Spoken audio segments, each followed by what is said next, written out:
Yeah, this is a very complicated mic to review. There's a lot of good news, bad news here. Stick around to the end and let me explain that, okay?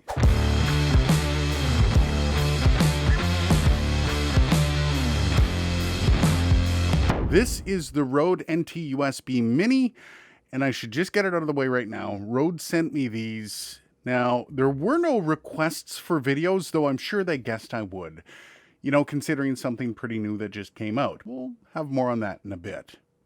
You can't send me something like this and not think I'm going to run it through the ringer. So, let's do just that. Everything for Rode these days seems to be following the same design. Minimalist and sleek. It's a full steel frame, though there's a couple weak points you might want to be conscious of here. The top and bottom of the mic body are plastic, and just from tapping on them, I'm not sure how much abuse either is going to take.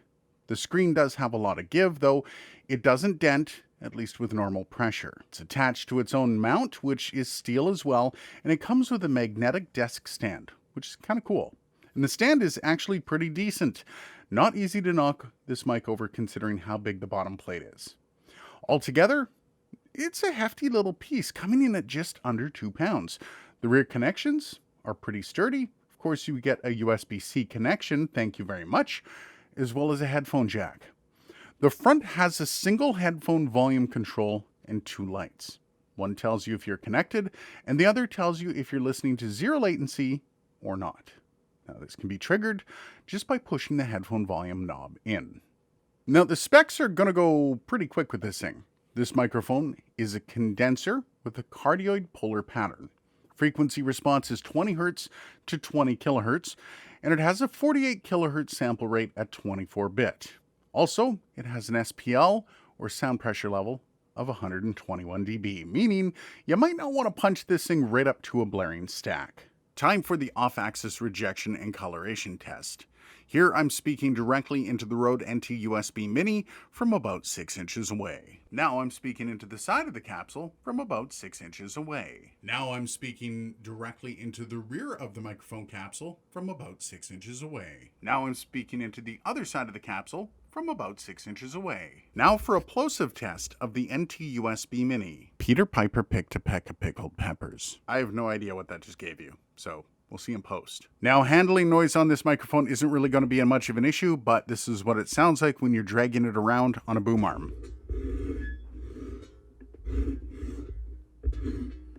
You get that? Yeah.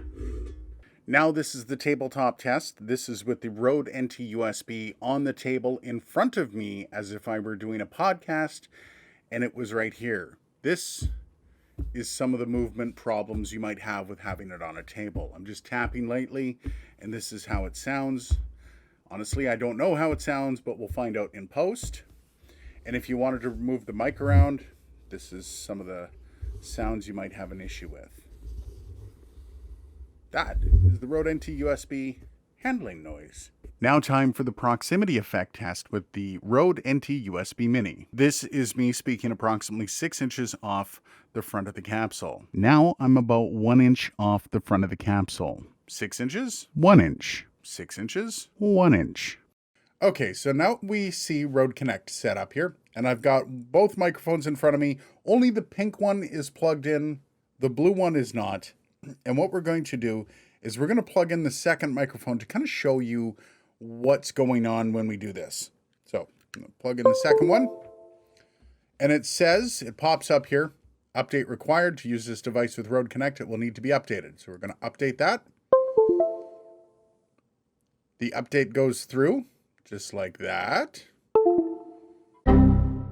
Okay, so now I'm sitting at my desk. I've got both microphones pointed at my mouth. This is basically the worst case scenario for recording a podcast. They're not on boom arms, they're just sitting here, and this is the sound quality. Now, I do want to take you through a couple things here.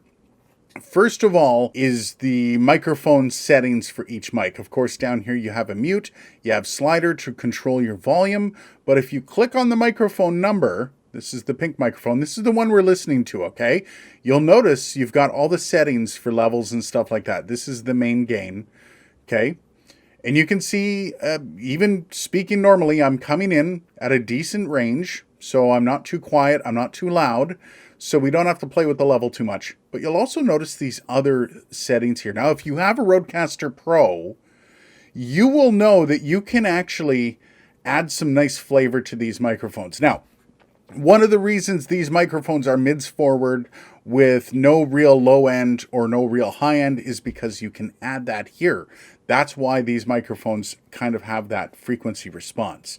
So if you click on the big bottom, if you have a Rodecaster Pro, you know exactly what's going to happen. You'll add a little bit of extra bass airiness to it, and a little bit, it just boosts that bass up a little bit. And you can also do that with the higher end and the exciter. And you'll notice it might get a little bit brighter, and this has a little bit more of a full sound. Some voices don't like the big bottom. Some voices don't like the exciter. Play with it. See what you like. If you wanted to turn on some compression, you can do that, which will kind of make everything a little bit more full sounding, and it just kind of gives it a little more depth to the audio that you're capturing. And of course, you'll notice in this room, it's a little loud, so we're going to turn on a noise gate. And you will notice how it gets a lot quieter with that noise gate on. So I'm going to turn it on and off just while I'm being quiet here.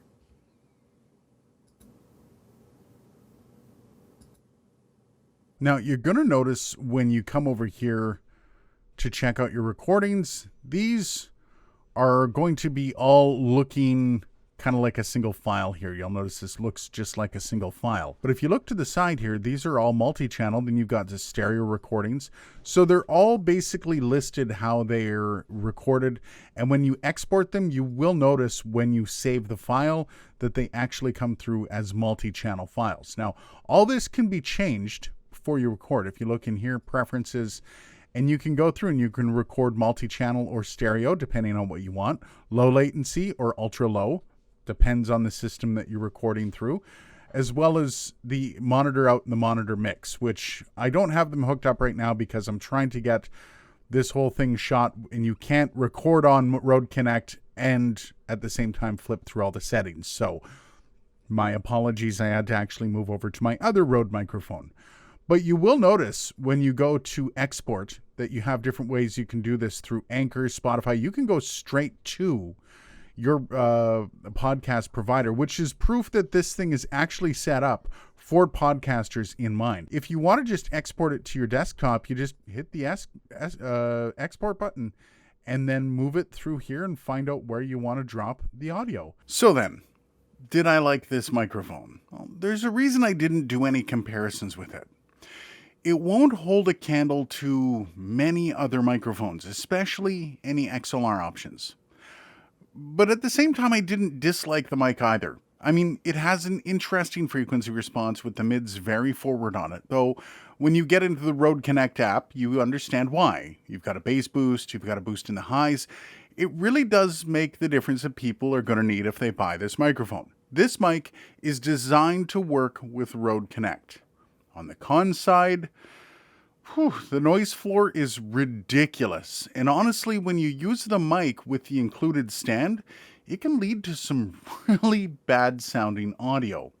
The further away from your mouth, the higher the gain, and the more noise that's going to get in. If you don't have this microphone on a boom arm, or if you haven't found a way to get it 4 to 6 inches away from your face hole, you're probably not going to like the sound of it.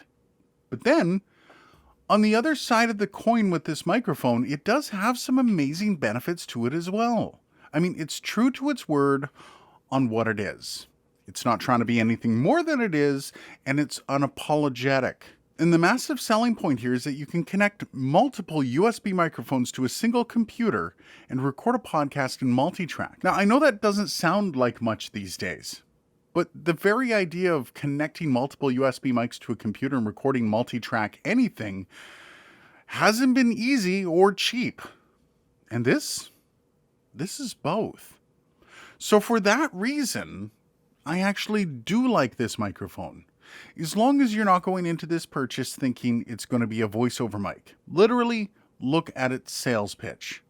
Designed for podcasting and streaming, works with computers and tablets, which is something I didn't even touch on. This mic will work with your phone or your iPad. Just plug it in and go. So should you buy this? Well, if you're getting into podcasting and you want the simplest answer without all the other stuff attached, this solution will work super well. And for 99 bucks a piece, you can't go wrong. This mic isn't going to be about pristine sound. This is going to be about getting your podcast started without breaking the bank and having all the bells and whistles available to you to get it done. So I guess that's it for this one. Let me know what you think though. Is this the answer for podcasters? Let me know down in the comments. Now, if you like this video, show me with a big ol' like. If you really liked it, give a dog its wings with that subscribe button. My God, what was I smoking when I wrote this? Cheers, and I'll see you in the next one.